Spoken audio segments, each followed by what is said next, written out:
Chicken puchero recipe naman ang iluluto ko ngayon for this video. So una ako nagprito muna ng patatas, carrots at saka kabote. So pinrito ko muna yan para mas malasa at meron din pala akong saging na nilagay dyan. So ayan guys, mas malasa kasi kapag piniprito muna yung mga sahog na gulay. Tapos sa same pan naglagay ako ng butter, ng garlic at saka onion. So iginisa ko na muna ito. Sunod nilagay ko na yung ating wash and cut na chicken. So ilang piraso lang yan. Naglagay din pala ako ng isang dahon laurel para mas marasa at mabango yung ating niluluto. Naglagay ako ng asin at saka maraming crack na paminta or durog na paminta wala. So mas madaming paminta, mas masarap guys. So yan yung aking mga pampalasa na nilalagay. Binaliktad ko bawat side ng chicken para mas malasa at manunuot yung kanyang lasa doon sa magkaparehong side ng chicken.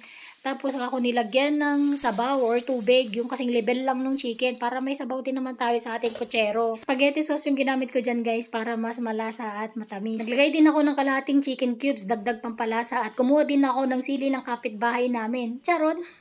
Tapos nung kumulo na, ayun nilagay ko na yung aking mga pinritong mga gulay kanina. Sunod yung 4 na pirasong sili na kinuha ko kanina. So yan na muna, wala kasi akong bell pepper.